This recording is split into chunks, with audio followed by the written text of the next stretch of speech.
إن الحمد لله نحمده ونستعينه ونستغفره ونعوذ بالله من شرور أنفسنا ومن سيئات أعمالنا من يهده الله فلا مضل له ومن يضلل فلا هادي له وأشهد أن لا إله إلا الله وحده لا شريك له وأشهد أن محمدا عبده ورسوله أما بعد فإن خير الحديث كتاب الله وخير الهدي هدي محمد صلى الله عليه وعلى آله وسلم وشر الأمور محدثاتها وكل محدثة بدعة وكل بدعة ضلالة وكل ضلالة في النار. قال الله تبارك وتعالى لقد من الله على المؤمنين إذ بعث فيهم رسولا من أنفسهم يتلو عليهم آياته ويزكيهم ويعلمهم الكتاب والحكمة وإن كانوا من قبل لفي ضلال مبين. قابل قدر شیخ محترم فضیلۃ الشیخ رضا اللہ عبد الکریم المدنی حفظہ اللہ، مجلس میں موجود موقر اہل علم، میرے محترم دینی بھائیوں اور قابل احترام ماں اور بہنوں، ایک انسان کی نجات کے لیے، کامیابی کے لیے لازمی شرط یہ ہے کہ وہ اللہ تعالیٰ کی طرف سے آئی ہوئی رہنمائی کے تابع ہو جائے۔ محمد عربی صلی اللہ علیہ وسلم جس دین کو لے کر آئے، جو احکامات لے کر آئے، اس کی زندگی میں اس دین کی تابعداری ہو، رسول کے طریقے کی اتباع ہو، رسول اکرم صلی اللہ علیہ وسلم کے فرامین کی فرما برداری۔ اللہ تعالیٰ نے فرمایا وَإِن تُطِيعُوهُ تَهْتَدُوا، اگر تم اس رسول کی فرما برداری کرو گے تو تم ہدایت یافتہ ہو۔ معلوم ہوا کہ رسول اکرم صلی اللہ علیہ وسلم کی تعلیمات کو قبول کیے بغیر اور آپ کے لائے ہوئے دین کو اپنائے بغیر، آپ کے احکام قبول کیے بغیر، ان کی تعمیل کے بغیر ایک انسان ہدایت یافتہ قرار نہیں پا سکتا۔ رسول اکرم صلی اللہ علیہ وسلم جو دین لے کر آئے، جو ہدایت اور جو علم آپ لے کر آئے، اس سے استفادہ کرنے والا، اس کو حاصل کرنے والا، اس کو سیکھ کر اپنے لیے ایمان و عمل کی بنیاد بنانے والا سب سے پہلا طبقہ صحابہ کا تھا۔ اللہ کے رسول صلی اللہ علیہ وسلم نے جب دین کی دعوت دی تو سب سے پہلے اس دین کو قبول کرنے والے صحابہ کرام تھے۔ انہوں نے آپ کی تعلیم قبول کی، آپ کی باتوں پر یقین کیا، ایمان لائے، آپ کے حکموں کو پورا کیا، آپ کی منع کی ہوئی چیزوں سے بچے، اور جو بھی عبادات کی اللہ کے رسول صلی اللہ علیہ وسلم کی سنتوں کے مطابق کی۔ صحابہ اللہ کے نبی صلی اللہ علیہ وسلم کی رہنمائی میں، آپ کی نگرانی میں پروان چڑھے۔ وہ دین جو اللہ کا دین ہے ان کی زندگی میں تھا، اور مزید یہ کہ وہ آپ کے سامنے عمل کرتے تھے۔ نبی صلی اللہ علیہ وسلم نے اللہ تعالیٰ نے آپ کو جو دین دیا، آپ نے خود اپنی نگرانی میں وہ صحابہ کو سکھایا، اور انہوں نے عمل کیا اور ایک اچھا معاشرہ بنا۔ قیامت تک کے لیے یہی دین، یہی طریقہ نجات کا راستہ ہے۔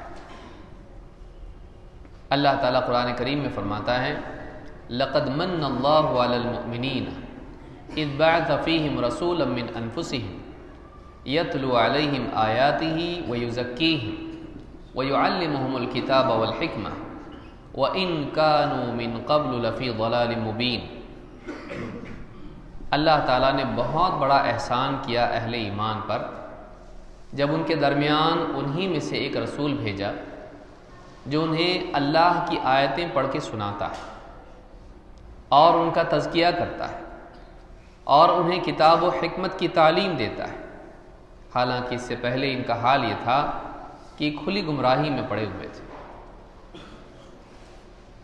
جو طبقہ اسلام سے پہلے کھلی گمراہی میں پڑا ہوا تھا، اللہ رب العالمین نے خود ان کے ایمان کی ہدایت کی دلیل دی اور ان کے بارے میں بتایا کہ یہ اس امت کے سارے لوگوں میں سب سے بہترین لوگ ہیں۔ ان کے ایمان کو بنیاد بنایا، ان کے منہج کی پیروی کو اللہ کی رضا کا ذریعہ بنایا۔ آج کی اس گفتگو میں ایک خاص فتنہ جو اس دور میں اٹھا ہے اور آگے بھی اس کے نقصان دینے والے اثرات سامنے آئیں گے اور آ رہے ہیں، کئی فتنے ہیں، ان سارے فتنوں کے بارے میں گفتگو کرنا ایک وقت زیادہ اس کے لیے لگ سکتا ہے۔ شیطان کا فتنہ، نفس کا فتنہ، مال کا فتنہ، عورت کا فتنہ، گمراہ کرنے والے غلط رہنما ان کا فتنہ، اسلام کے مخالفین کا فتنہ، اور اسی طرح سے اور بہت سارے فتنے ہیں جو ایک انسان کو اپنی لپیٹ میں لے لیتے ہیں اور وہ گمراہی کی طرف چلا جاتا ہے۔ لیکن ابن قیم رحمۃ اللہ علیہ نے فتنوں کے سارے فتنوں کو دو حصوں میں تقسیم کیا ہے۔ ایک شبہات کا فتنہ، دوسرے شہوات کا فتنہ۔ اگر آپ سارے فتنوں کو جمع کریں اور اس کو تقسیم کریں، کیٹیگرائز اس کو کریں، تو دو حصوں میں اس کو بانٹ سکتے ہیں۔ ایک شبہات کا فتنہ، دوسرے شہوات کا فتنہ۔ شبہات کا فتنہ کیا ہے؟ انسان دین کے مصادر یا دین کی تعلیمات کے بارے میں شبہ میں مبتلا ہو جائے، شک میں پڑ جائے، یا تو سرے سے دین کے بارے میں شک میں پڑ جائے یہ صحیح ہے یا نہیں، یا پھر دین کی باتیں جو اس کے سامنے آتی ہیں ان میں شک میں شبے میں پڑ جائے کہ کیا صحیح ہے اور کیا غلط ہے۔ اس طرح کی شبہات کا فتنہ انسان کو دین میں کمزور کر دیتا ہے، فکری اعتبار سے، عقیدے کے اعتبار سے، اصولوں کے اعتبار سے، منہجی اعتبار سے۔ ایک انسان غلط کو صحیح سمجھ لیتا ہے، صحیح کو غلط، غلط اصول بنا لیتا ہے، بدعت کو سنت سمجھنے لگتا ہے، کفر کو، شرک کو ایمان سمجھنے لگتا ہے، کیونکہ وہ شبہ میں پڑ گیا ہے، وہ کنفیوز ہو گیا ہے۔ اس کو آپ اگر ایک لفظ میں بیان کریں تو یہ کنفیوژن ہے، آدمی کو سمجھ میں نہیں آ رہا ہے کہ واقعی صحیح کیا ہے۔ اس کی کئی وجوہات ہیں، جہالت، عقل پرستی، گمراہ کرنے والے دینی یا سیاسی لیڈر لوگوں کو غلط باتیں بتاتے ہیں اور تلبیس کرتے ہیں، حق کو چھپا جاتے ہیں، اور حق کو بیان بھی کریں تو اس کے ساتھ باطل کو ملا دیتے ہیں، جیسا کہ یہود کا طریقہ تھا۔ وَلَا تَلْبِسُوا الْحَقَّ بِالْبَاطِلِ وَتَكْتُمُوا الْحَقَّ وَأَنْتُمْ تَعْلَمُونَ۔ اللہ تعالیٰ نے یہود سے کہا، بنی اسرائیل سے کہا، خاص کر کے رسول اکرم صلی اللہ علیہ وسلم کے باب میں کہا وَلَا تَلْبِسُوا الْحَقَّ بِالْبَاطِلِ، حق اور باطل کو آپس میں ملاوٹ کر کے لوگوں کے سامنے بیان مت کرو، حق کے ساتھ باطل کی ملاوٹ مت کرو۔ وَتَكْتُمُوا الْحَقَّ، اور نہ حق کو چھپاؤ، وَأَنْتُمْ تَعْلَمُونَ، جبکہ تم جانتے ہو حق کو باطل کے ساتھ ملاوٹ کر کے بیان کرنا کتنا بڑا جرم ہے، جبکہ تم جانتے ہو کہ حق کو چھپا جانا کتنا بڑا گناہ ہے۔ گمراہ لیڈر دو طرح سے لوگوں کو گمراہ کرتے ہیں اور لوگوں کو شبہات میں مبتلا کرتے ہیں۔ ایک تو سرے سے حق بتاتے نہیں، لوگوں کو معلوم نہیں ہوتا ہے کہ واقعی حق کیا ہے، اور لوگ گمراہی میں پڑے رہتے ہیں، غلط کو صحیح سمجھتے رہتے ہیں، رسم و رواج کو دین سمجھنے لگتے ہیں، اور عقل کی اپج جو بھی دل میں آیا اس کو عقیدہ بنا لیا۔ جو گمراہ لیڈران ہیں، چاہے وہ دین اعتبار سے ہوں، سماجی اور سیاسی اعتبار سے ہوں، ان کو بتاتے نہیں کہ واقعی صحیح کیا ہے۔ ان کو معلوم ہوتا ہے، انہیں معلوم ہوتا ہے کہ قرآن کی کون سی آیت ہے جس سے معلوم ہوتا ہے کہ یہ شرک ہے، انہیں معلوم ہوتا ہے کہ کون سی حدیث ہے جس کی روشنی میں یہ ثابت ہوتا ہے کہ یہ بدعت ہے، انہیں معلوم ہوتا ہے کہ قرآن و سنت میں کتنے دلائل ہیں جن کی روح سے دیکھا جائے، جن کی روشنی میں دیکھا جائے تو فلاں عمل حرام ثابت ہوتا ہے، لیکن جانتے بوجھتے وہ بیان نہیں کرتے۔ کیوں بیان نہیں کرتے بھائی؟ بیان اس لیے نہیں کرتے ہیں کہ اگر بیان کر دیں گے تو لوگ کہیں گے اتنے سال تک اب تک سوتے رہے۔ ان کو یہ ڈر ہوتا ہے کہ ماضی میں جو ہم نے اس بات کو لوگوں کے سامنے بیان نہیں کیا ہے، آج اگر بیان کریں گے تو لوگ یہ سمجھیں گے کہ ٹھیک ہے، دوسرے جب بولنے لگے تم بولنے لگے، اب تک کیوں بیان نہیں کیا؟ یہ ڈر انہیں مزید اور چھپانے والا بنا دیتا ہے۔ پھر بہت سارے مفادات اس کے ساتھ جڑے ہوتے ہیں، جیسے اس زمانے میں یہود و نصارہ کے مفادات جڑے ہوئے تھے کہ اللہ رب العالمین نے عرب میں انہی میں سے ایک رسول بھیجا، جیسے آیت ہم نے پڑھی لَقَدْ مَنَّ اللَّهُ عَلَى الْمُؤْمِنِينَ إِذْ بَعَثَ فِيهِمْ رَسُولًا مِّنْ أَنفُسِهِمْ۔ عرب کے لوگوں میں سے ایک عرب ہی کو اللہ نے نبی اور رسول بنا کر بھیجا، انسانوں میں سے انسان، عربوں میں سے عرب۔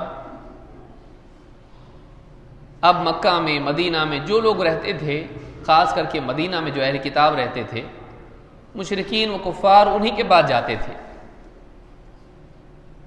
اور بہت سارے معاملات میں ان سے تصدیق کراتے تھے۔ وہ سمجھتے تھے ان کے پاس اللہ والی کتاب آئی ہے، یہ ہم سے زیادہ جاننے والے ہیں، ان سے پوچھنا چاہیے۔ ان کے پاس جا کے پوچھتے تھے۔ اولاً تو ان کے پاس کئی علامات تھیں اللہ کے نبی صلی اللہ علیہ وسلم کی نبوت اور رسالت کی، وہ جانتے تھے۔ اللہ نے فرمایا یعرفونہ کما یعرفون ابناءہم، یہ اہل کتاب محمد رسول اللہ صلی اللہ علیہ وسلم کو ویسا پہچانتے ہیں جیسا اپنے بیٹوں کو پہچانتے ہیں۔ کوئی آدمی بھیڑ میں بھی اپنی اولاد کو دیکھ لے، اپنے بیٹے کو دیکھے فوراً پہچان لیتا ہے۔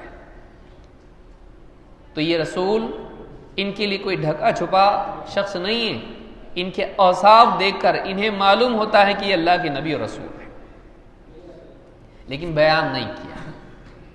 لوگوں کے سامنے آپ کی علامات بتاتے نہیں تھے۔ کیوں؟ اس لیے کہ تورات اور انجیل ان کے پاس، ان کے بڑوں کے پاس محفوظ رہتی تھی، ہر آدمی کے ہاتھ میں اویلیبل نہیں تھی۔ کچھ بھی معلوم کرنا ان کے پاس جا کے پوچھنا پڑتا تھا، چھپا لیا۔ دو، بتاتے بھی تھے جب مشرکین جاتے، ہم نے سنا ہے کہ کوئی نبی اور رسول یہاں آنے والا ہے، تو کہتے تھے ہاں یہ ہمارے پاس لکھا ہوا ہم پاتے ہیں، لیکن یہ وہ نہیں ہے۔ آنے والا تو ہے، لیکن محمد صلی اللہ علیہ وسلم کی طرف اشارہ کر کے کہتے تھے یہ وہ نہیں ہے۔ آنے والا ہے یہ تو حق ہے، لیکن یہ وہ نہیں ہے، یہ باطل ہے۔ حق کو مانتے تھے کہ رسول آنے والا ہے، لیکن پھر کیا کرتے تھے؟ اس کے ساتھ باطل ملا کے کہتے تھے کہ یہ محمد صلی اللہ علیہ وسلم اس سے مراد نہیں ہے۔ اسی لیے اللہ نے فرمایا وَلَا تَلْبِسُوا الْحَقَّ بِالْبَاطِلِ وَتَكْتُمُوا الْحَقَّ وَأَنْتُمْ تَعْلَمُونَ۔ تمہیں معلوم ہے کہ حق چھپا جانے کی وعید کیا ہے، پھر بھی حق کے ساتھ باطل کو ملا کر پیش مت کرو، ایسا ملانا کہ حق کا کوئی فائدہ نہ رہے، اور یا پھر سرے سے حق کو چھپا جاؤ۔ کیوں چھپایا؟ اس لیے کہ اگر ہم نے بتا دیا تو ہماری سرداری ختم ہو جائے گی۔ اگر ہم نے بتا دیا اور اقرار کر لیا، اعتراف کر لیا کہ یہ محمد صلی اللہ علیہ وسلم اللہ کے نبی اور رسول ہیں، اگر مان لیا اس کو، ہماری ساری سرداری ختم ہوگی۔ کہ علماء سے کون پوچھے گا، عالموں سے، راہبوں سے کون پوچھے گا، جب خود اللہ کا نبی موجود ہے جس کے پاس براہ راست اللہ سے وحی آتی ہے۔ سارے لوگ انہی سے پوچھنے والے بنیں گے، سارے لوگ انہی کے پاس چلے جائیں گے، ہمارا سارا معاملہ ختم ہو جائے گا۔ اپنی سرداری کو، قوم کے اندر اپنی بڑائی کو باقی رکھنے کے لیے وہ یہ کام کرتے تھے، اور لوگوں کو شبہات میں مبتلا کرتے تھے، کنفیوز رکھتے تھے ہمیشہ۔ ایک بڑا سبب یہ ہے جہالت، یا پھر گمراہ کرنے والے واعظین، گمراہ کرنے والے علماء سوء، گمراہ لیڈران، سماج کے بڑے، یہ لوگ قوم کو گمراہ کرتے ہیں، اور قوم ہمیشہ کنفیوژن میں رہتی ہے۔ جہالت بہت بڑا سبب ہے انسان کے دین کو صحیح طور پر نہ سمجھنے اور گمراہ ہونے کا۔ اس میں مزید آپ اگر نفس کی خواہشات کو جوڑ دیں، جو انسان کے لیے حق کی معرفت میں پردے کا کام کرتا ہے، اور اس میں اگر آپ شیطان کی تزیین کو بھی جمع کر دیں، جو چاہتا ہے کہ انسان گمراہ ہو جائے، جو برائیوں کو مزین کر کے پیش کرتا ہے، وَلَأُزَيِّنَنَّ لَهُمْ فِي الْأَرْضِ، میں زمین میں گمراہیاں ان کے سامنے خوشنما بنا کر پیش کروں گا، برائیوں کو اچھا بنا کے پیش کروں گا۔ شیطان کا تو کام ہی ہے۔ اب آدمی دیکھ رہا ہے، قرآن میں پڑھ رہا ہے کہ اللہ کے ساتھ کسی کو شریک نہیں کرنا ہے، لیکن بزرگان دین کی تعظیم کے نام پر، ان کے احترام اور ان کی محبت کے نام پر شرک یا اعمال کو بھی دین بنا دیا گیا۔ کنفیوژن، آدمی کنفیوز ہو جاتا ہے، فتنہ کہ غلط چیز کو اچھا بنا کر پیش کر دیا۔ خواتین، ان کو دیکھنا چھونا تو بہت دور کی بات، پرائے مرد کے لیے حرام ہے، لیکن کہا پیر صاحب تو والد کی طرح ہے نا، سر پہ ہاتھ بھی رکھ سکتے ہیں، چھو سکتے ہیں، یہ ان کے پاؤں بھی دبا سکتی ہے، تو باپ بنا کر اس کو کیا کر دیا، ساری غلط چیزیں اس کے لیے جائز کر دی۔ اس طرح کی کتنی ساری چیزیں، قرآن کریم سے لفظ وسیلہ لے لیا، وَابْتَغُوا إِلَيْهِ الْوَسِيلَةَ، اللہ تک پہنچنے کے لیے، اللہ کے تقرب کے لیے کیا کرو، وسیلہ اختیار کرو، لیکن وسیلے کی تشریح ایسی کر دی جو خود قرآن کی تعلیمات کے خلاف ہو۔ انسان ایک طرف دیکھتا ہے کہ دلیل تو ہے، لیکن اس دلیل کی تفصیل، اس کی تفسیر، اس کی تشریح، وہ ساری کی ساری دیکھ کے پھر کنفیوز ہو جاتا ہے، اور دلیل ہونے کے بعد بھی اس سے غلط مطلب لے کر گمراہ ہو جاتا ہے۔ وَلَأُزَيِّنَنَّ لَهُمْ فِي الْأَرْضِ، میں زمین میں ان کے لیے برائیوں کو خوشنما، خوبصورت بنا کے پیش کروں گا، کہ غلط چیز کو بھی اچھا سمجھیں گے، اور اس کا نتیجہ یہ ہوگا کہ صحیح چیز کو غلط سمجھیں گے۔ بدأ الاسلام غریبا وسيعود كما بدأ غریبا فطوبى للغرباء، اسلام جب شروع ہوا وہ اجنبی تھا۔ اجنبی کس کو کہتے ہیں؟ جس کو کوئی پہچانتا نہ ہو۔ کسی علاقے میں کوئی مسافر آ جائے، لوگ اس کو نہیں جانتے، وہ اجنبی ہے۔ جو ہمیشہ وہاں رہتا ہو، روزانہ لوگ اس کو ملتے جلتے ہوں، دیکھتے ہوں، اجنبی تھوڑی نہ ہے۔ اجنبی وہ ہے جس کو لوگ پہچانتے نہیں۔ اسلام جب شروع ہوا وہ اجنبی تھا۔ ابراہیم علیہ السلام توحید والا دین لے کر آئے، لیکن ابراہیم علیہ السلام کے جانے کے بعد، اسماعیل علیہ السلام کے جانے کے بعد، اور کچھ نسلوں کے بعد وہ دین رسم و رواج کی پرت کے نیچے دبتا چلا گیا۔ رسم و رواج دین ہو گیا، لوگوں کے باطل افکار دین ہو گیا، اور اصل دین دب گیا اور اجنبی ہو گیا، گمنام ہو گیا۔ اسی دین کو لے کر خود رسول اکرم صلی اللہ علیہ وسلم جب تشریف لائے اور لوگوں کے سامنے وہ دین پیش کیا، تو لوگوں کے لیے وہ ایک اجنبی دین تھا، ایک غیر مانوس، نامانوس آواز تھی۔ اسی لیے جب آپ کی توحید کی دعوت، وہی توحید جو ابراہیم علیہ السلام پیش کیے تھے، رسول اکرم صلی اللہ علیہ وسلم نے پیش کی، تو لوگوں نے کیا کہا؟ اجعل الآلہۃ الہا واحدا ان ھذا لشیء عجاب، سارے معبودوں کا ایک ہی معبود کر دیا اس نے، یہ تو بڑی عجیب چیز ہے۔ ان کے لیے ایک تعجب کی چیز تھی کہ اللہ کے سوا کوئی عبادت کے لائق نہیں، اللہ تک پہنچنے کے لیے اس طرح کے وسیلوں کی ضرورت نہیں کہ انہیں معبود بنا کر اللہ کا تقرب حاصل کیا جائے۔ اسلام میں اس کے لیے کوئی بنیاد نہیں کہ اللہ کے قرب کے لیے غیر اللہ کی عبادت کی جائے۔ کیونکہ ان کا طریقہ یہی تھا، والذین اتخذوا من دونہ اولیاء ما نعبدهم الا لیقربونا الی اللہ زلفی، جن لوگوں نے اللہ کے سوا اوروں کو کارساز بنا لیا ہے، ان کا کہنا یہ ہے کہ ہم تو ان کی عبادت صرف اس لیے کرتے ہیں کہ یہ ہمیں اللہ تعالیٰ کے کچھ اور قریب کریں، مقصود اللہ ہے یہ نہیں، منزل اللہ ہے، یہ تو بس وسیلے ہیں اللہ تک پہنچانے والے۔ وہ اللہ کو بڑا مانتے تھے، اللہ کو مقصود مانتے تھے، لیکن ان کے ذہن میں ایک شبہ یہ تھا، ایک غلط فہمی یہ تھی، ایک گمراہی ان کے دلوں میں یہ بیٹھی ہوئی تھی کہ اللہ تک ڈائریکٹ نہیں پہنچ سکتے ہیں، اللہ تک پہنچنے کے لیے یہ واسطے اور وسیلے ہیں، انہیں خوش کرو یہ اللہ تک پہنچا دیں گے۔ لیکن انہیں خوش کیسے کیا جائے؟ انہیں خوش کرنے کے لیے وہی عبادتی اعمال ان کے لیے کرنے چاہیے، ان کے نام کی نظر نیاز کرو، ان کے نام سے ذبح کرو، ان کو خوش کرو، ان کی قبروں پر جا کر سجدے کرو، اور اس طرح کے جو اعمال، جو عبادتی اعمال ہیں، ان کے لیے وہ اعمال کرو، یہ خوش ہو جائیں گے، اللہ کو خوش کر دیں گے، کیونکہ ہم گناہگار ہیں، پاپی ہیں، اللہ تک نہیں پہنچ سکتے۔ تو ایک بہت بڑا مسئلہ انسانیت کا یہ رہا ہے کہ وہ دین کا صحیح تصور ان کو نہیں، دین کو صحیح طور پر سمجھ نہیں پاتے، اور اللہ کے نبی صلی اللہ علیہ وسلم نے کہا کہ بعد میں ایسا ہوگا۔ نبی اکرم صلی اللہ علیہ وسلم نے جب توحید کی دعوت دی تو اس زمانے کے لوگوں نے کیا کیا؟ کہا یہ تو بڑی عجیب بات ہے، یہ کہاں سے لائے نیا؟ نیا بعض اوقات حقیقتاً ہوتا ہے، بعض اوقات نسبتاً ہوتا ہے، ان کی نسبت سے وہ نیا تھا، لیکن اگر اور پیچھے جائیں تو ابراہیم علیہ السلام کے اعتبار سے وہ نیا نہیں تھا، انبیاء کی تاریخ دیکھی جائے تو یہ دعوت نئی نہیں تھی، لیکن علاقائی اعتبار سے، زمانی اعتبار سے وہ چیز نہیں تھی۔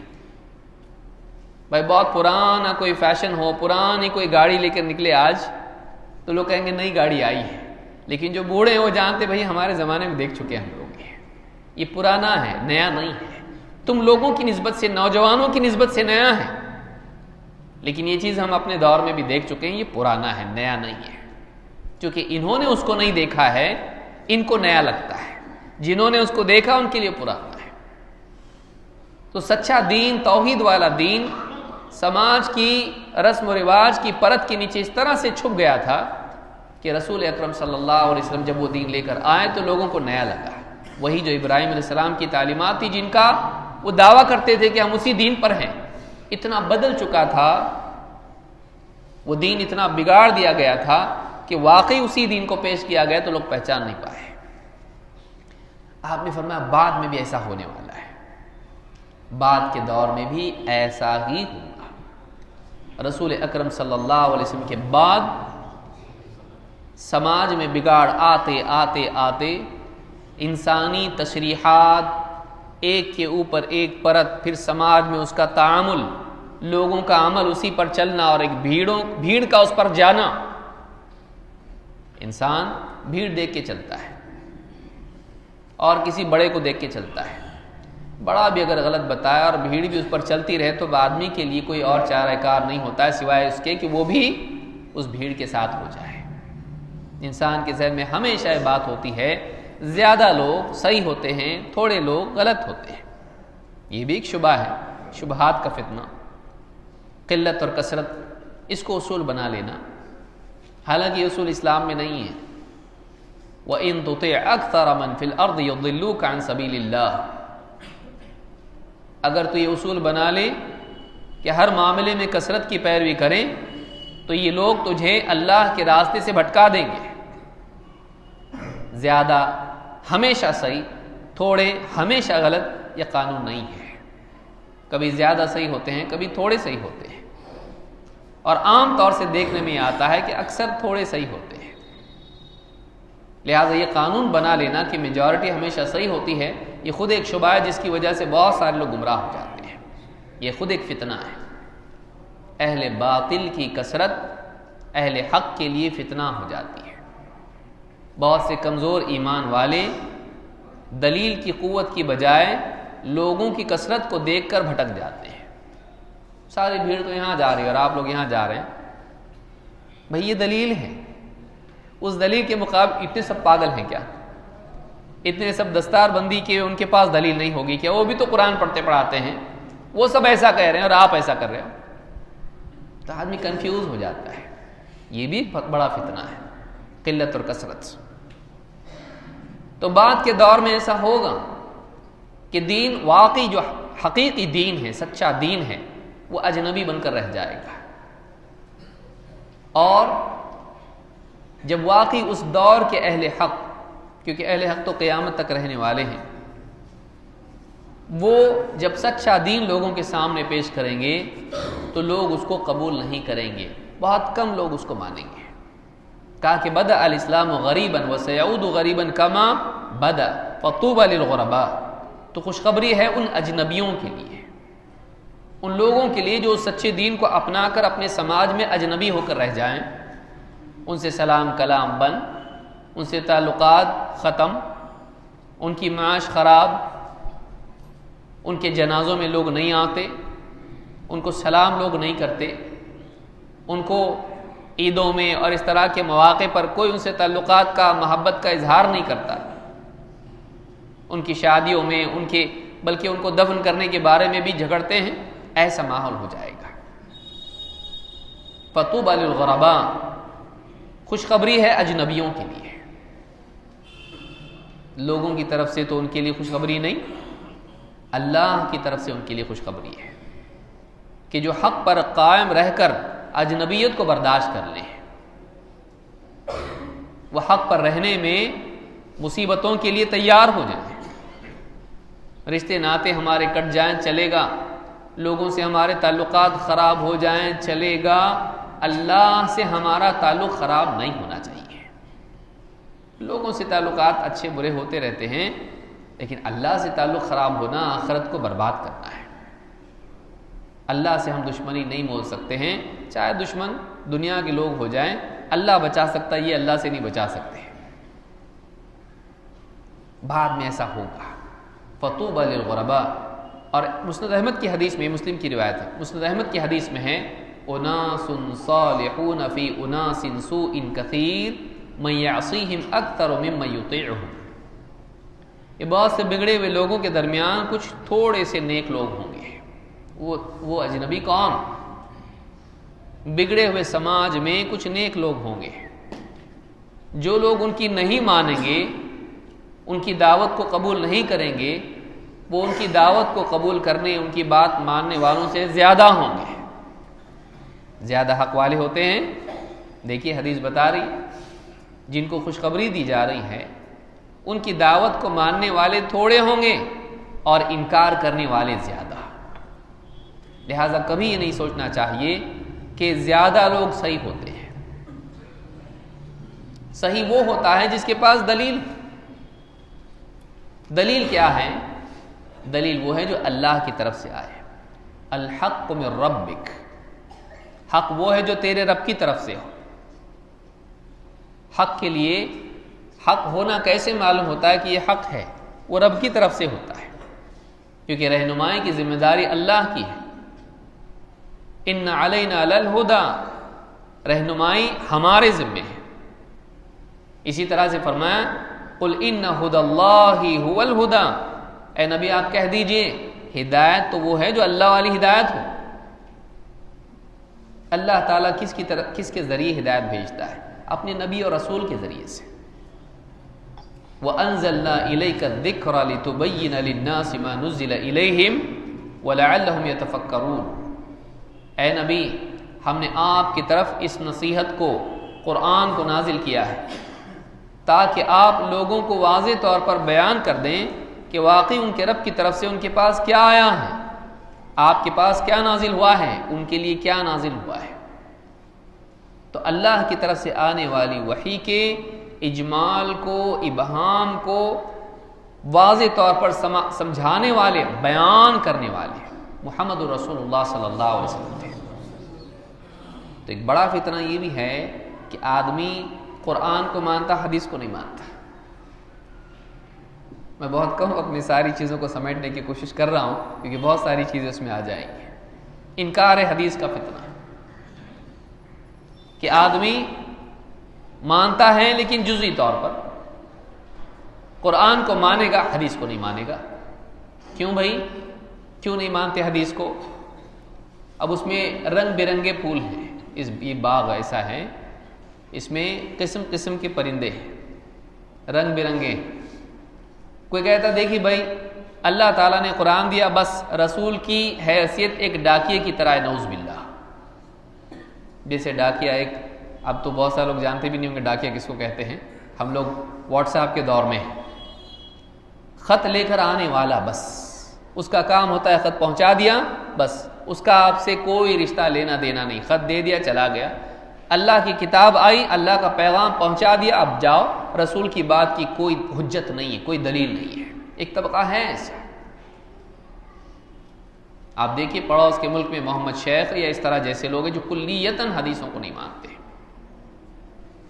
اور پھر اس کے بعد دروازہ کھل جاتا ہے کہ قرآن کو جیسا چاہے سمجھائیں، جیسا چاہے سمجھا دیں۔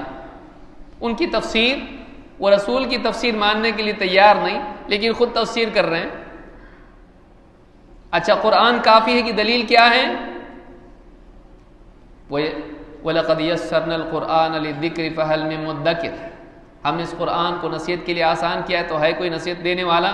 کہ قرآن آسان ہے۔ فَإِنَّمَا يَسَّرْنَاهُ بِلِسَانِكَ، ہم نے آپ کی زبان پر اس کو آسان کر دیا ہے، عربی میں، بِلِسَانٍ عَرَبِيٍّ مُبِينٍ، واضح عربی زبان میں قرآن ہے۔ اب کیا سمجھنے کی ضرورت ہے اس کو، کسی کے سمجھانے کی ضرورت ہے؟ تو بھائی آپ کیوں تفسیر کر رہے ہیں اپنے ماننے والوں کے سامنے؟ آپ کو رسول کی تفسیر تو نہیں چاہیے، اس لیے کہ قرآن آسان ہے تو سب کو قرآن کی کاپی تقسیم کر دیتے تھے، عربی میں ترجمہ کیوں کر رہے ہیں؟ آسان ہے نا، اور ترجمہ تو ترجمہ اس کے ساتھ میں تفسیر بھی کر رہے ہیں، تو جب رسول کے لیے ضروری نہیں تھا اور آپ کے لیے ضروری ہے کہ اپنے ماننے والوں کے لیے تفسیر کریں۔ آپ دیکھیں جتنے منکرین حدیث ہیں ان میں سے کسی نے بھی یہ نہیں کیا جنہوں نے کہا کہ قرآن کافی ہے، انہوں نے ہر ایک کو قرآن کا نسخہ دے دیا عربی میں، بس اب آپ اس کا جو مطلب لینا لو، قرآن آسان ہے۔ انہوں نے کیا کیا؟ قرآن کا ترجمہ بھی کیا، اس کی تفسیر بھی کی۔ یہ خاموش اعتراف ہے اس بات کا کہ بغیر سمجھائے نہیں سمجھتا۔ تو اللہ آج کے دور میں تو آپ کو دے دیا ذمہ داری، اور رسول کو نہیں دیا جس پر قرآن نازل کیا۔ انکار حدیث کا فتنہ، کبھی یہ کہ رسول واقعی اس کی رسول کی حیثیت نہیں تھی کہ دین سمجھائیں، آپ کی بات حجت نہیں۔ کوئی یہ کہتا ہے کہ بس اس زمانے کے لیے تھے جیسے حاکم ہوتا ہے، بعد کے دور کے لیے نہیں۔ کوئی کہتا ہے کہ نہیں رسول کی بات دلیل ہے، لیکن بات یہ ہے کہ 200 سال بعد لکھی گئی نا حدیثیں، تو 200 سال بعد لکھا گیا، انسانوں نے لکھا، انسانوں نے جمع کیا، معلوم نہیں کیا اس میں کتنی ساری غلطیاں ہوں گی۔ تو اب ہم کیا کریں گے؟ اس میں صحیح غلط اتنا مکس ہو گیا ہے، اب اس کو سب کو رکھو بازو کو، بس قرآن کو لے کر چلو۔ کھانے پینے میں، دواؤں میں ایسا نہیں کرتا بھائی، مارکیٹ میں اتنی دوائیں ہیں، اس میں ملاوٹ بھی ہوتی ہے، دوائی مت کھاؤ، تیل میں، گھی میں، دودھ میں، اور نہ جانے کتنی ساری چیزیں ہر ایک میں ملاوٹ ہو رہی ہے، کھانا ہی چھوڑ دو، نہیں کرتا ایسا۔ اس میں کیا کرتا ہے؟ اعتماد والوں سے لیتا ہے۔ تو ہم کیا فارمولا بتا رہے ہیں؟ محدثین نے کیا فارمولا بتایا؟ حدیث میں ملاوٹ لوگوں نے کی تو کیا انہوں نے سرے سے حدیث کو ہی چھوڑ دیا؟ نہیں، انہوں نے یہ کیا کہ اب ہم دیکھیں گے، ہم حدیثوں کو کیا کریں گے؟ صرف معتبر لوگوں سے لیں گے، قابل اعتماد لوگوں سے، جن کا سلسلہ ملاقات کا، لینے کا، معاصرت کا پکا ہو، یقین ہو کہ ہاں انہوں نے ان سے لیا ہے اور قوی امکان ہے ان سے لینے کا، تبھی جا کر انہوں نے حدیثیں لی۔ اس سے بڑھ کے اور طریقہ کیا ہو سکتا ہے کسی خبر کو لینے کا؟ ایک بڑا فتنہ آج کے دور کا بھی اور مستقبل میں بھی آئے گا، اور خاص طور سے پڑھے لکھے حضرات میں آ جاتا ہے، خصوصاً جب انہیں حدیث میں بہت ساری باتیں اپنی خواہش کے خلاف محسوس ہونے لگتی ہیں، یا تو وہ ان سنتوں کو سماجی بنا دیتے ہیں، اس دور کی عربوں کی عادتوں میں شامل کر دیتے ہیں، جیسے غامدی صاحب کر دیے۔ داڑھی اس زمانے کا عربوں کا طریقہ تھا، بس نہ بھی رکھیں بس کافی ہے، کوئی مسئلہ نہیں، قرآن میں ہے داڑھی، قرآن میں داڑھی نہیں ہے تو قرآن میں داڑھی ہے، داڑھی کا حکم نہیں ہے، صراحتاً اجمالاً ہے۔ بھئی موسیٰ علیہ السلام حضرت ہارون کی داڑھی پکڑ کے کھینچے نہیں تھے، تو انبیاء کو داڑھی ہوا کرتی تھی، اتنی کہ پکڑ کے کھینچی جا سکتی ہے، اتنی نہیں فرانس والی، غامدی والی نہیں، بلکہ ایسی کہ جو پکڑی جا سکتی، جس کو پکڑ کے گھسیٹا جا سکتا ہے، اتنی بڑی داڑھی ان کی ہوا کرتی تھی۔ اور رسول کا حکم ہے، اللہ نے خود فرمایا وَمَا آتَاكُمُ الرَّسُولُ فَخُذُوهُ وَمَا نَهَاكُمْ عَنْهُ فَانْتَهُوا، جو کچھ رسول تم کو دیں اسے لے لو، داڑھی کا حکم نہیں دیا، اس کو کیوں نہیں لیتے؟ اور واقعی کیا یہ اصول صحیح ہے کہ جو قرآن میں ہے وہی لیا جائے ورنہ نہیں؟ تو کیا ان سے نہیں کہا جا سکتا ہے کہ بھئی جب آپ مر جاؤ گے نا تو آپ کو ہم غسل نہیں دیں گے اور ہم آپ کو دفن نہیں کریں گے، کفن بھی نہیں دیں گے؟ کیوں؟ کیونکہ قرآن میں نہیں ہے۔ ثم اماتہ فاقبرہ، اللہ ہی آپ کو موت دینے والا تو اللہ ہی آپ کو قبر میں ڈالے گا، ہم نہیں، کیونکہ قبر میں پہنچانے کی نسبت کیا ہے، کس کی طرف ہے؟ اللہ کی طرف۔ اور غسل کا اور کفن کا تو ذکر ہی نہیں ہے، تو نہ آپ کو غسل دیا جائے گا نہ کفن دیا جائے گا، صحیح ہے؟ اگر واقعی قرآن کو آدمی لے کے چلے تو پھر لے کے چلے، لیکن یہ بھی بزدلی ہوتی ہے کہ اپنی خواہش کے خلاف چیزیں وہ ایسی حدیثیں رد کر دیتے ہیں عقل کی بنیاد پر، لیکن جس میں گھبراہٹ ہوتی ہے وہ لے لیتے ہیں حدیثیں کہ بھئی یہ تو زیادہ ہو گیا، تو حدیثیں لے لیتے ہیں۔ نہیں ٹھیک ہے، تعامل چلا آ رہا ہے لوگوں کا تو لے لیں گے۔ بہت ساری چیزوں میں منکرین حدیث نے بھی 5 نمازوں کو مانا، کہا نہیں بھئی لوگ پڑھتے آ رہے ہیں نا 5 نمازیں تو ہم اس کو بھی لے لیں گے، جیسے چاہے منمانے اصول بنا لیے۔ پھر جب تعامل چلا آ رہا ہے 5 نمازوں کا تو یہ تعامل کیوں نہیں دیکھتے کہ ہر دور میں مسلمان حدیث کو دلیل مانتے آئے ہیں؟ کیا یہ تعامل نہیں امت کا؟ ایک بڑا مسئلہ یہ ہے انکار حدیث۔ پھر ایک اور مسئلہ یہ بھی ہے کہ حدیث کس کے ذریعے سے آئی؟ صحابہ کو غیر معتبر بتا دیا جائے، صرف اہل بیت کو پکڑ کے چلو، اہل بیت بس یہ معتبر ہیں، اہل بیت کے علاوہ اگر علم آئے ہم نہیں لیتے۔ حدیث گھڑی بھی گئی ہے، انا مدینۃ العلم وعلی بابھا، میں علم کا شہر ہوں، ایسا شہر جس کے اطراف فصیل ہو، انٹری کے لیے کوئی رستہ نہیں، کیسے انٹری کریں؟ وعلی بابھا، اور شہر میں داخل ہونے کا دروازہ کون؟ علی، بلا شبہ علی رضی اللہ تعالیٰ عنہ، ان کی فضیلت اپنی جگہ ہے۔ اللہ کے رسول صلی اللہ علیہ وسلم بول چکے ہیں کہ میری نسبت تم سے ایسی ہے جیسے موسیٰ کی ہارون سے تھی، ہاں مگر بات یہ ہے کہ میرے بعد کوئی نبی نہیں۔ شیعہ نے اس طرح کی باتیں گھڑی اور صرف ہم حضرت علی سے لیں گے، اہل بیت سے لیں گے، سارے صحابہ کو غیر معتبر بنا دیا، الا ماشاء اللہ کچھ گنتی جو ایک ہاتھ کی انگلیوں پر گنے جا سکتے ہیں بس، باقی سارے صحابہ کے بارے میں کیا کہا؟ سب کے سب بعد میں کیا ہو گئے؟ مرتد ہو گئے، خصوصاً نعوذ باللہ ابو بکر و عمر رضی اللہ تعالیٰ عنہ۔ خمینی نے کتاب لکھی، کیا اس میں لکھا کہ جہنم میں سب سے بڑا عذاب 2 لوگوں کو ہوگا، ابو بکر و عمر رضی اللہ تعالیٰ عنہ، اور عذاب کیا ہوگا؟ انہیں آگ کی صندوقوں میں بند کیا جائے گا۔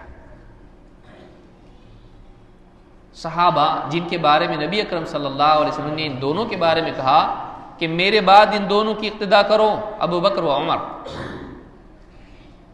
جن کی پیروی کا حکم رسول صلی اللہ علیہ وسلم دے رہے ہیں، جن کے بارے میں بتا رہے ہیں کہ جنت کے اونچے درجات ایسے ہیں، اونچے درجات والوں کو نیچے والے ایسے دیکھیں گے جیسے زمین سے تم ستاروں کو دیکھتے ہو، اور ان اونچے درجات کو پانے والوں میں سے ابو بکر و عمر بھی ہیں، بلکہ ان سے بہتر ہیں، وہ انعما اور کیا خوب ہیں۔ اتنی بڑی بات ان کے بارے میں کہی، لیکن شیعہ نے خاص انہی کو ہدف بنایا، سب سے معتبر کو ہی درمیان سے ہٹا دو، مسئلہ ختم، کیونکہ حضرت علی سے اوپر وہ آ رہے ہیں نا، ابو بکر و عمر و عثمان، پھر حضرت علی رضی اللہ تعالیٰ عنہ کا نمبر ہے۔ انہوں نے کیا کر دیا؟ تینوں کو غیر معتبر ثابت کر دو، یہ اصل حقدار تھے خلافت کے۔ من کنت مولاہ فعلی مولا، جس کا میں مولا ہوں اس کا علی مولا، علی مولا علی مولا شروع کر دیا۔ پھیٹے والا پڑوس میں بھی ایک ہے جو انہی کا گویا کہ ایجنٹ ہے، چاہے وہ ملا ہوا ہو نہ ملا ہوا ہو، لیکن ہے راستہ وہی ہے۔ وہ کھلے عام کہتے ہیں یہ راستہ ان کے لیے ہموار کر رہا ہے۔ علی مرزا، ہو سکتا ہے مجلس میں کوئی سننے والا ہو اس کو بھی، اور بغیر معذرت کے ساتھ یہ آدمی انہی کے لیے راستہ ہموار کر رہا ہے۔ دیکھیے جہاز کو ڈبونے کے لیے ایک سوراخ کافی ہے۔ آپ ایک صحابی کے بارے میں اعتماد کو ختم کریں، بقیہ کے بارے میں بھی ختم ہونا شروع ہو جاتا ہے۔ بلکہ اس نے ایک پاؤں میں سانپ چھوڑ دیا۔ کیا کیا؟ کہا کہ نبی صلی اللہ علیہ وسلم فرما چکے ہیں کہ میرے صحابہ میں بعض منافقین ہیں۔ دیکھیے اصحاب کی جو اصطلاح ہے، کہا کہ صحابہ میں بھی بعض منافقین تھے۔ صحابی کی تعریف کیا ہے؟ صحابے کی تعریف یہ ہے کہ جس شخص کو نبی صلی اللہ علیہ وسلم کی صحبت میسر ہوئی آپ کی زندگی میں ایمان کی حالت میں، چاہے اس نے دیکھا ہو یا صحبت ملی ہو، دور سے ہو یا قریب سے ہو، چاہے حجۃ الوداع میں آپ کو دیکھا ہو یا آپ کی صحبت ملی ہو، نہیں دیکھا عبداللہ ابن ام مکتوم، صرف صحبت ملی، دیکھا نہیں، دیکھا ہو یا صحبت ملی ہو، ایمان کی حالت میں، اور ایمان پر ہی اس کا خاتمہ ہوا۔ تو جس کا ایمان پہ خاتمہ نہیں ہوا وہ صحابی ہو ہی نہیں سکتا، تو آپ صحابی کو منافق کیسے کریں؟ آپ کو اصطلاحات ہی معلوم نہیں ہے، ٹرمینالوجی ہی معلوم نہیں ہے۔ صحابی کا مطلب ہوتا ہے جس کا خاتمہ ایمان پر ہوا ہو، جو اسلام پر مرا ہو۔ اور یہ آدمی کہہ رہا ہے کہ صحابہ میں سے بھی کیا تھے، اب یہ نہیں بتا کون ہے۔ اب آدمی بھئی آپ کے پاس کوئی آئے کہ مسجد میں جو لوگ آتے ہیں نا، ان میں سے ایک آدمی آپ کو چور کہتا ہے، اب آپ بتائیے، آپ مسجد میں آئیں گے، ہر ایک کا چہرہ دیکھیں گے، شاید یہ کہتا ہوگا، شاید یہ کہتا ہوگا۔ اب اس نے ایک کا نام نہیں بتایا، بغیر نام کی جب بات کہی جائے آدمی ہر ایک پر شک کرتا ہے۔ صحابہ کے بارے میں اس طرح کی بات کہنا دین کی کون سی خدمت ہے؟ دین کی کون سی خدمت ہے؟ وہ لوگ جو ایمان کا معیار ہیں، فَإِنْ آمَنُوا بِمِثْلِ مَا آمَنْتُمْ بِهِ فَقَدِ اهْتَدَوْا۔ اللہ تعالیٰ نے صحابہ کو خطاب کر کے کہا فَإِنْ آمَنُوا بِمِثْلِ مَا آمَنْتُمْ بِهِ فَقَدِ اهْتَدَوْا، کہ اگر یہ اہل کتاب ویسا ایمان لے آئیں جیسا تم ایمان لائے ہو، تب جا کر یہ ہدایت پر ہوں گے۔ معلوم ہوا کہ آدمی کے لیے ہدایت یافتہ ہونے کے لیے ضروری ہے کہ وہ ویسا ایمان لائے جیسے صحابہ کا ہے۔ صحابہ ایمان والے نہیں، صحابہ تو ایمان کا معیار ہے۔ اللہ تعالیٰ نے ان کے عقیدے کو بعد والوں کے لیے نمونہ بتایا، ایسا ایمان لانا پڑے گا تم کو، تب جا کر اللہ کے نزدیک ہدایت یافتہ قرار پاؤ گے۔ صحابہ کے بارے میں تشکیک یہ ایک بہت بڑا فتنہ ہے جو شیعہ کی طرف سے ہمیشہ سے یہ خدمت انہوں نے کی ہے۔ دین کے نام پر انہوں نے یہ بدترین خدمت انجام دی ہے سالوں سال، صدیوں سے، کہ صحابہ کو ہمیشہ لعنتیں ان پر کرنا، ان کو غیر معتبر بلکہ ان کو مرتد ثابت کرنا، یہ کرتے رہے وہ ہمیشہ۔ لیکن بہت سارے لوگ اہل سنت کے لبادہ میں ان کے بھیس میں آ کر انہوں نے بھی یہ کام کیا جو شیعہ کرتے آئے ہیں۔ اور میڈیا کا دور چونکہ آج ہے، اب آدمی دیکھتا نہیں ہے یہ معتبر ہے کہ نہیں ہے، یہ بھی ایک فتنہ ہے۔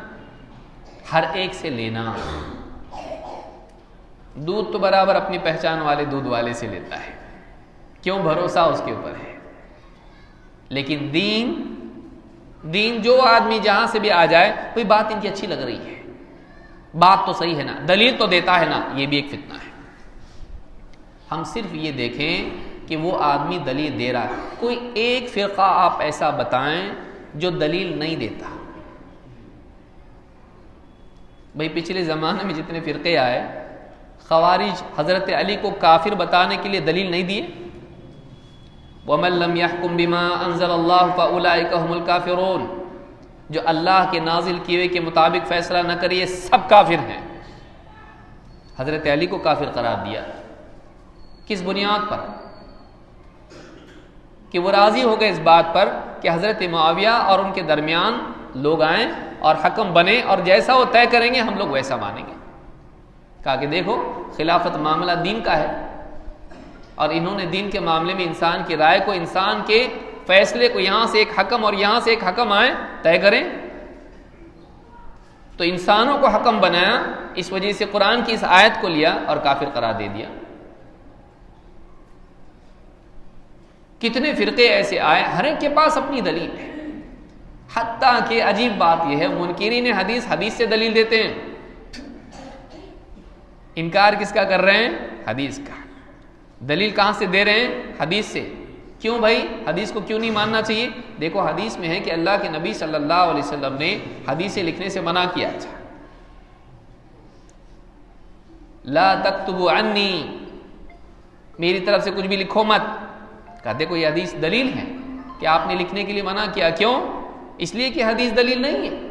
کہا کہ آپ دلیل کیا لکھا گیا کہ نہیں ہے، اور آپ دلیل حدیث سے دے رہے ہو یہ بتانے کے لیے کہ حدیث دلیل نہیں۔ آپ دلیل کس سے دے رہے ہیں؟ حدیث سے۔ کیا ثابت کرنے کے لیے؟ حدیث دلیل نہیں۔ تو جو دلیل نہیں اس کو کاؤنٹر پروڈکٹیو ہے چیز، جو خود کر رہا ہے اس سے دوسروں کو منع کر رہا ہے۔ وَلَا أُرِيدُ أَنْ أُخَالِفَكُمْ إِلَىٰ مَا أَنْهَاكُمْ عَنْهُ، نیک لوگوں کا یہ طریقہ نہیں ہوتا ہے کہ لوگوں کو کسی چیز سے منع کریں اور خود وہ کریں، اس کی مخالفت کریں۔ صحابہ کا اعتماد ختم کرنا، یہ بھی اپنے آپ کو شیعہ تو نہیں کہتا ہے، لیکن کام بغیر تنخواہ کے انہی کا کر رہا ہے، کہ انہی کی بات کو قوت پہنچتی ہے اور وہ تعریف بھی کرتے ہیں۔ یہ بھی کیا کم خطرہ ہے کسی انسان کے گمراہ ہونے کی علامات میں سے، اس کی تعریف وہ لوگ بھی کرتے ہیں کہ اس نے اہل سنت کی ناک میں دم کر دیا، اور ہم سالوں سے صدیوں سے جو کہتے آئے، آج دیکھو تمہارا آدمی کہہ رہا ہے۔ صحابہ کا اعتماد ختم کرنا۔ صحابہ قابل اعتماد لوگ تھے، سارے کے سارے صحابہ، ان میں حضرت معاویہ رضی اللہ تعالیٰ عنہ بھی ہے، اور حضرت علی رضی اللہ تعالیٰ عنہ بلا شبہ ہیں، چوتھے خلیفہ ہیں۔ آپ نے خود فرمایا اللہ کے رسول صلی اللہ علیہ وسلم نے کہ میری نسبت تمہارے ساتھ ایسی ہے جیسے موسیٰ کی ہارون کے ساتھ تھی۔ ہاں یہ بات ہے کہ میرے بعد کوئی نبی نہیں۔ شیعہ نے اس کو بھی دلیل بنایا، کہ دیکھو یہ زیادہ حقدار تھے خلافت کے۔ دیکھیں دلیل تو ان کے پاس بھی ہے کہ موسیٰ علیہ السلام کے جانشین کون تھے؟ ہارون علیہ السلام۔ تو نبی اکرم صلی اللہ علیہ وسلم نے فرمایا کہ میری نسبت تمہارے ساتھ ایسی جیسے موسیٰ کے ہارون۔ تو اب بتائیے اللہ کے رسول صلی اللہ علیہ وسلم کے جانشین کون ہوئے؟ حضرت علی کا خلافت کے زیادہ حقدار یہ تھے۔ بعض اوقات دلیل ہوتی ہے، اس بات کو ہمیشہ یاد رکھیں، دلیل ہوتی ہے، لیکن اس دلیل کو اگر صحیح نہ سمجھا جائے تو وہی گمراہی کا سبب بنتی ہے، اور ہمیشہ سے عام طور سے فرقوں کا حال یہی رہا، ان کے پاس دلیل تھی، سمجھا غلط اس کو۔ سوال یہ پیدا ہوتا ہے کہ کیا موسیٰ علیہ السلام نے اپنی وفات کے وقت حضرت ہارون کو جانشین بنایا تھا کہ ہمیشہ کے لیے بن گیا، یا طور پر جب گئے تو واپس لوٹنے کے اعتبار سے یہ بات تھی کہ جب تک میں نہیں رہتا ہوں واپس آنے والا ہوں تب تک کہ قوم کے تم سنبھالنے والے نگراں ہوں؟ پھر واپس تو آئے، اور اس کے بعد حضرت موسیٰ ہی ذمہ دار رہے، انہی کے ماتحتی میں سب لوگ تھے جن میں حضرت ہارون بھی تھے۔ تو کیا نبی صلی اللہ علیہ وسلم نے وفات کے وقت حضرت علی رضی اللہ عنہ سے یہ بات کہی، یا ایک سفر میں جاتے وقت جس سے آپ واپس بھی آ گئے؟ یہاں مناسبت ایسی ہے، لیکن وفات کے وقت کس کو اپنے جانماز پر کھڑا کیا؟ مصلی پر اپنے کس کو وفات کے وقت کھڑا کیا؟ ابو بکر صدیق رضی اللہ تعالیٰ عنہ کو۔ اگر آدمی یہ نہ دیکھے، غور نہ کرے، حدیث سے کنفیوز ہو جائے گا اور شیعہ کی بات کو مان لے گا۔ صحابہ کے بارے میں بد زبانی کرنا یہ شیعہ کا طریقہ رہا ہے. اس دور میں بہت ضروری ہے کہ صحابہ کے بارے میں ہم اپنی زبانوں کو روکے رکھیں، کیونکہ ان کا اعتماد اگر ختم ہو گیا تو آپ کے پاس جتنی حدیثیں ہیں ان کا معتبر ہونا آپ کیسے ثابت کرو گے؟ دیکھیے کتنی دور تک بات جاتی ہے. نہ صرف حدیثیں بلکہ قرآن آپ کے پاس کس کے ذریعے سے آیا؟ جبریل. آپ کو لا کے کون دیا قرآن؟ سب سے پہلے قرآن لینے والا طبقہ کون تھا؟ صحابہ. اگر آپ صحابہ ہی کا اعتماد ختم کر دیں، معلوم نہیں کون منافق ہے اور کون معتبر ہے کون نہیں. اگر آپ کے دل میں بات بیٹھ جائے تو آپ بتائیے یہ سارا دین، قرآن اور حدیث، یہ سارا دین کیسے معتبر قرار پائے گا؟ ایک سازش ہے جس کے ذریعے سے دین کو مشکوک بنا دیا جاتا ہے. اس سے بچنا چاہیے. صحابہ کے بارے میں زبان نہیں کھولنا چاہیے. صحابہ میں اختلافات ہوئے، بلا شبہ ان میں اختلافات ہوئے، لیکن ان سارے صحابہ کے بارے میں اللہ کے نبی صلی اللہ علیہ وسلم کی حدیثیں واضح ہیں، ان کے فضائل واضح ہیں، مجموعی طور پر بھی اور ہر ایک کے بارے میں نام لے لے کر بھی. تو اس کو نظر انداز ہم نہیں کر سکتے ہیں. دیکھیے شیعہ میں اور اہل سنہ میں ایک بہت بڑا فرق ہے. وہ صحابہ کے مرتبے اور مقام کو طے کرنے کے لیے، ان کے بارے میں رائے قائم کرنے کے لیے، یاد رکھیے میری بات کو، یاد رکھیے اس کو، اہل سنت والجماعت کا طریقہ صحابہ کے بارے میں رائے قائم کرنے کے لیے یہ ہے کہ وہ قرآن و سنت کی نصوص دیکھتے ہیں. شیعہ کا معاملہ یہ ہے کہ وہ صحابہ کے بارے میں رائے قائم کرنے کے لیے تاریخ دیکھتے ہیں، ایسا ہوا ویسا ہوا اور ویسا ہوا، اور پھر کہتے ہیں دیکھو یہ اچھے نہیں تھے. ہم کہتے ہیں ہمارے رب نے قرآن میں ایسا کہا اور رسول اکرم صلی اللہ علیہ وسلم نے احادیث میں صحابہ کے بارے میں ایسا کیا. اب جو بھی ہوا ہو، آخرت کی بات جب ان کے بارے میں بتائی جا رہی ہے، اللہ کی رضا بتائی جا رہی، تو سب جاننے کے بعد ہی اللہ نے فیصلہ کیا نا. وہ سب جاننے کے بعد کیا. کسی سے اگر گناہ بھی ہو جائیں، صحابہ کو کوئی معصوم تو نہیں مانتا ہے. انبیاء کے بارے میں عقیدہ ہے جمہور کا، بلکہ زیادہ تر علماء کا، کہ انبیاء سے کوئی خطا نہیں ہوتی ہے، اور یہی راجح قول ہے. اللہ تعالیٰ ان کو محفوظ رکھتا ہے. صحابہ کے بارے میں ایسا نہیں ہے. صحابہ سے اجتہادی غلطی ہو سکتی ہے اور بعض سے گناہ کا ثبوت بھی ہے. اللہ کے نبی صلی اللہ علیہ وسلم کے زمانے میں ایک صاحب آئے شراب پیے ہوئے تھے، ایک صاحب آئے زنا کا ارتکاب ہوا، غامدیہ عورت، گناہ کا ارتکاب بعض سے ہوا، لیکن ان کی توبہ بھی ویسی زبردست تھی. بعض اوقات انسان گناہ کرتا ہے لیکن گناہ کے بعد توبہ ایسی کرتا ہے کہ گناہ سے پہلے جو اس کا مرتبہ تھا، توبہ کے بعد اس سے بھی اوپر چلا جاتا ہے. اسی لیے اس غامدیہ عورت کے بارے میں رسول اکرم صلی اللہ علیہ وسلم نے کیا کہا؟ جب کسی صحابی نے سخت بات کہی اس کے بارے میں تو کہا اس نے ایسی توبہ کی ہے کہ اگر اس کی توبہ کو مدینہ کے 70 گھروں پر تقسیم کر دیا جائے تو سب کی مغفرت ہو جائے. صحابہ کے بارے میں نہیں بولنا، یہ صرف ان کی شخصیت کے لیے مسئلہ پیدا کرنا نہیں ہے، یہ دین کے اعتماد کو ختم کرنے کی کوشش ہے. ایسے لوگوں کو نہیں سننا، ایسے لوگوں کو نہیں سننا جو صحابہ کے بارے میں بد زبانی کریں، ان کے بارے میں تشکیک پیدا کریں. کسی ایک صحابی کے بارے میں بھی نہیں، کسی ایک صحابی کے بارے میں بھی نہیں. فلاں صحابی کے بارے میں ممبر سے گالیاں بکواتے تھے اور فلاں صحابی کے بارے میں ممبر سے ان کے سب و شتم ہوتا تھا، اس کو لے کے خوب زیادہ، جبکہ وہی آدمی پھیٹے والا اللہ کے بارے میں گالی دے دی. نہیں، اللہ کے بارے میں کہا کہ جنت میں اللہ تعالیٰ تم کو کیا کرنے والا ہے؟ وہ تم کو منی خدا بنانے والا ہے. بتائیے کفریہ کلمہ نہیں ہے؟ اللہ کی شان میں گستاخی نہیں ہے؟ یہ وہی مشرکین کا عقیدہ نہیں؟ ساری دنیا میں اپنے آپ کو پاک ثابت کرنے والا، اس کی زبان سے ایک ایسا جملہ نکل رہا ہے جو ہمارے ہاں شراب پی کے بھی آدمی نہیں بولے گا کہ بھائی، اور 2 مرتبہ کہا. مرزا نے 2 بار یہ بات کہی ہے کہ تم کو تھوڑی سی زندگی اس نے دی ہے، جنت میں وہ تم کو ایک منی خدا بنانے والا ہے. بتائیے منی خدا کا تصور اب یہ قرآن میں ہے. اب جو آدمی اس کو سنتا ہے، اس کی محبت اس کے دل میں گھر کی ہوئی ہے، اس کا دفاع کرے گا، اس کے بھی بابوں میں سے ہے وہ. نہیں یہ مطلب نہیں ہوگا، یہ مطلب ہوگا، نہیں اس نے ایسا کہا ہے، اس کتاب تو سبھی کرتے ہیں، پھر آپ کیوں کر رہے ہیں؟ اس نے صاف صراحت کے ساتھ کہا ہے کہ جنت، بتائیے مینی خدا بننا کیا ہوتا ہے؟ مینی خدا، مینی گاڈ، یعنی خدا آپ تو مان رہے ہو اس کو. مشرکین عرب کیا مانتے تھے؟ اپنے بتوں کو کیا اللہ کے برابر مانتے تھے؟ نہیں، مقصود اللہ تک پہنچنا تھا، اللہ تک پہنچنا تھا. ان کو چھوٹا مانتے تھے، معبود مانتے تھے، وہ بھی تو منی گاڈ مانتے تھے نا. تو جا کے کن کی صف میں شریک ہو گیا؟ صحابہ کی شان میں گستاخی کرنے کا نتیجہ یہ ہے. اور اللہ تعالیٰ قرآن کریم میں بتا چکا ہے اس بات کو. ایک آیت تو آپ سنیں، اللہ تعالیٰ فرماتا ہے فَلْيَحْذَرِ الَّذِينَ يُخَالِفُونَ عَنْ أَمْرِهِ أَن تُصِيبَهُمْ فِتْنَةٌ أَوْ يُصِيبَهُمْ عَذَابٌ أَلِيمٌ.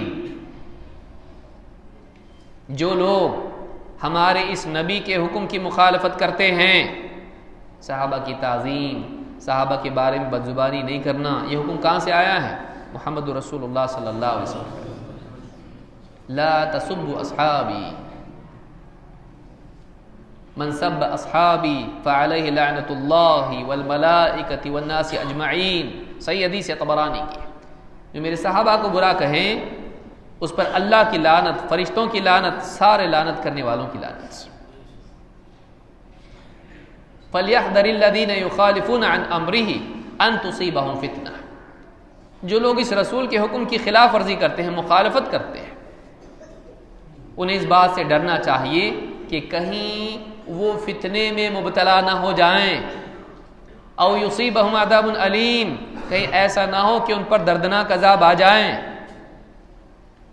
امام احمد بن حنبل کہتے ہیں فتنے سے مراد یہاں شرک ہے، کہ جو آدمی رسول اکرم صلی اللہ علیہ وسلم کے حکم کی خلاف ورزی یا مخالفت، من باب اولا بری ہے، مخالفت کرتا ہے، وہ شرک میں واقع ہوتا ہے. آپ دیکھیے صحابہ کو برا مت بولو، یہ بہت اہم چیز تھی. لعنت کہی جا رہی، اللہ کی لعنت، فرشتوں کی لعنت، لعنت کرنے والوں کی. کوئی معمولی چیز ہوگی جو اتنی لعنتیں ہو رہی اس پر؟ جو آدمی دروازہ کھولے وہ شرک میں واقع ہو. شیعہ کو تو آپ دیکھتے ہی، لیکن اس کو بھی دیکھیں، اس نے کیا کہا؟ جنتیوں کو اللہ کیا بنا دے گا؟ مینی خدا. کیا یہ کفر نہیں ہے؟ کیا یہ شرک نہیں ہے کہ اللہ کے ساتھ منی گاڈز مانے جائیں؟ آدمی کہیں نہ کہیں جا کے غلطی کرتا ہے. وَمَن يُشَاقِقِ الرَّسُولَ مِن بَعْدِ مَا تَبَيَّنَ لَهُ الْهُدَى وَيَتَّبِعْ غَيْرَ سَبِيلِ الْمُؤْمِنِينَ نُوَلِّهِ مَا تَوَلَّى وَنُصْلِهِ جَهَنَّمَ وَسَاءَتْ مَصِيرًا. جو اس رسول کی مخالفت کرے جبکہ حق واضح ہو چکا ہے، ہدایت واضح ہونے کے بعد بھی رسول کی خلاف ورزی کرے، رسول کی مخالف جانب اپنائیں. وَيَتَّبِعْ غَيْرَ سَبِيلِ الْمُؤْمِنِينَ، اور مؤمنین کے راستے کو چھوڑ کے کوئی اور راستہ چلے. نُوَلِّهِ مَا تَوَلَّى وَنُصْلِهِ جَهَنَّمَ وَسَاءَتْ مَصِيرًا. جہاں وہ مڑا ہے ہم اس کو وہیں موڑ دیں گے اور جہنم میں پہنچا دیں گے، اور بہت برا ٹھکانہ ہے. ایک بڑا فتنہ یہ ہے. انکار حدیث ایک فتنہ ہے، اس سے پہلے ہم نے دیکھا شرک، پھر کثرت و قلت، شبہات کا فتنہ، اور پھر یہ ایک فتنہ ہے موجودہ دور کا کہ ہم رجال و نحن رجال. صاحب ابھی تو انسان تھے، اتنا گھٹا دیا جائے ان کو کہ ان کی دین میں اہمیت کو ہی ختم کر دیا جائے، عام انسانوں جیسا ان کے ساتھ معاملہ ہو. جبکہ رسول اکرم صلی اللہ علیہ وسلم کہہ چکے ہیں خیر الناس قرنی ثم الذین یلونہم ثم الذین یلونہم. سب سے بہترین وہ لوگ جو میرے دور کے ہیں، پھر اس کے بعد وہ جو ان سے کم درجے کے ہیں. لیکن سب سے بہترین لوگ کون؟ آپ کے دور کے لوگ. عام لوگوں کی طرح وہ نہیں ہیں، وہ بعد والوں کے لیے اسوہ اور نمونہ ہیں اجتماعی طور پر. اسی لیے اللہ نے ان کی سبیل کی پیروی کو نجات کا راستہ بتایا، اور ان کی سبیل کو چھوڑ کر چلنے کو ہلاکت بتایا. خود اللہ کے رسول صلی اللہ علیہ وسلم سے پوچھا گیا تو آپ نے کیا کہا؟ وَتَفْتَرِقُ أُمَّتِي عَلَى 73 مِلَّةٍ كُلُّهُمْ فِي النَّارِ إِلَّا مِلَّةً وَاحِدَةً، میری امت 73 فرقوں میں بٹ جائے گی، سب کے سب جہنم میں جائیں گے سوائے ایک کے۔ قالوا ومن هي یا رسول اللہ، پوچھا کہ اللہ کے رسول وہ ایک کون ہوں گے؟ قال ما انا علیہ واصحابی، وہ جو اس دین پر، اس منہج پر، اس راستے پر ہوں گے جس پر میرے صحابہ ہیں۔ آپ نے صحابہ کو اپنے سے کاٹا نہیں، اپنے ساتھ جوڑ کے دیکھا۔ ایک اور فتنہ یہ ہے کہ آدمی دین کو سمجھے اپنی عقل سے، میرے پاس قرآن ہے، میرے پاس حدیث ہے، میں نے پورا سیٹ اٹھا کے لایا ہوں، اب میں بس اس کے حساب سے چلوں گا، اس کو دیکھنے کی ضرورت نہیں کہ سلف کا منہج کیا ہے، سلف نے کیسے عمل کیا، سلف اس سے کیسے سمجھتے تھے۔ والسابقون الاولون من المہاجرین والانصار والذین اتبعوهم بإحسان رضی اللہ عنہم ورضوا عنہ۔ اللہ کی رضا کس میں ہے؟ والسابقون الاولون، وہ پہلے پہل سبقت لے جانے والے، من المہاجرین والانصار، مہاجر بھی اور انصار بھی۔ بعض علماء نے کہا یہاں من جو ہے یہ جنس کے لیے ہے، تبعیض کے لیے نہیں ہے۔ ویسے ہی جیسے اللہ نے فرمایا وَاجْتَنِبُوا الرِّجْسَ مِنَ الْأَوْثَانِ، یہاں پر من جو ہے یہ تبعیض کے لیے نہیں ہے، یہ جنس کے طور پر ہے، اوثان سے ہی بچو، بعض اوثان سے بچو ہے نہیں، بتوں سے، تھوڑے بتوں سے بچو، باقی سے نہیں چلے گا، سارے بتوں سے بچنا ہے۔ کبھی من اس طرح سے بھی آتا ہے وعد اللہ الذین آمنوا وعملوا الصالحات منکم، یہاں من جو ہے یہ تبعیض کے لیے نہیں ہے، جنس کے لیے ہے۔ یہاں بھی آپ دیکھیے والسابقون الاولون من المہاجرین والانصار والذین اتبعوهم بإحسان، وہ پہلے پہل سبقت لے جانے والے مہاجر و انصار، دین قبول کرنے میں جلدی جنہوں نے کی، تاخیر نہیں کی ہے، جو پہلے دور میں ایمان لے آئے۔ والذین اتبعوهم بإحسان، اور جنہوں نے بہترین طور پر ان کی پیروی کی، اخلاص کے ساتھ، بھلائی کے ساتھ، احسان کے ساتھ، بہترین طور پر ان کی اتباع کی۔ بعد میں آنے والے کون؟ پھر قیامت تک کے سارے لوگ اس میں آ گئے، حد بندی نہیں کی۔ رضی اللہ عنہم ورضوا عنہ، اللہ ان سے راضی، وہ اللہ سے راضی ہے، اللہ تعالیٰ کی رضا ان کو نصیب ہوگی، اور اللہ تعالیٰ ان سے راضی، ان کے اعمال سے، ان کے ایمان سے راضی، اور آخرت میں اللہ رب العالمین انہیں ایسا انعام دے گا کہ وہ راضی ہو جائیں گے۔ رضی اللہ عنہم ورضوا عنہ، اللہ کی رضا ہے صحابہ کے منہج کی پیروی میں۔ والذین اتبعوهم بإحسان، جنہوں نے بہترین طور پر ان کی پیروی کی۔ لہٰذا دین کو سمجھنا اگر ہے، قرآن و سنت کو سمجھنا اگر ہے، یہ دیکھنا بھی ضروری ہے کہ صحابہ کا موقف اس میں کیا تھا، اور پھر وہ لوگ جو صحابہ کے نقش قدم پر چلتے آئے اب تک، ان کا موقف کیا رہا مجموعی طور پر۔ ہم کو ہٹ کے نیا راستہ اپنانا نہیں ہے، قرآن و سنت کو سمجھنا ہے، لیکن سلف کے فہم کے مطابق، یہ نہیں کہ نیا کچھ ہم نئے دور میں نئی تحقیق لے کر آئیں، آج تک کسی بھی عالم نے نہیں کہا۔ اس طرح کی باتیں بہت سارے جدید ذہن کے لوگ پیش کرتے ہیں کہ بھائی یہ تو کسی بھی عالم نے نہیں کہا، دیکھو ہم کو ملا قرآن میں، اور پیش کر دیا لوگوں کے سامنے۔ نہیں، ہم کو اسی فہم کو لے کر چلنا ہے جو ہم سے پہلے، کیونکہ یہ ٹیکنالوجی نہیں کہ ہر دن نیا کچھ آئے تو اس کو لے لو، ٹیکنالوجی میں جہل سے شروع ہو کے کمال کی طرف انسان جاتا ہے، لیکن اللہ رب العالمین نے دین دے دیا، کامل دے دیا، اب اس میں اپ ڈیٹ نہیں ہوگا، اپ گریڈ نہیں ہوگا، جو ہے وہی پرفیکٹ تھا، وقت کے ساتھ ساتھ اس کو پرفیکٹ نہیں بنایا جائے گا۔ اللہ نے دے دیا پہلے دن، وہی پرفیکٹ ہے۔ الیوم اکملت لکم دینکم، آج میں نے تمہارے دین کو تمہارے لیے کامل کر دیا۔ جو محمد عربی صلی اللہ علیہ وسلم کی زندگی میں جو دین دے دیا گیا وہ کامل ہے، اس میں اب اضافے کی ضرورت نہیں ہے، ترمیمات کی ضرورت نہیں ہے، تبدیلی کی ضرورت نہیں ہے، اس میں کچھ ابھی چینج کرنے کی ضرورت نہیں ہے۔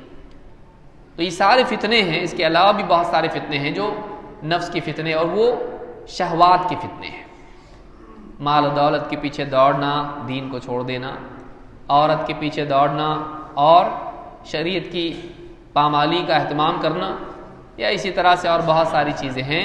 یہ سارے فتنے جو ہیں یہ شہوات کے فتنے ہیں۔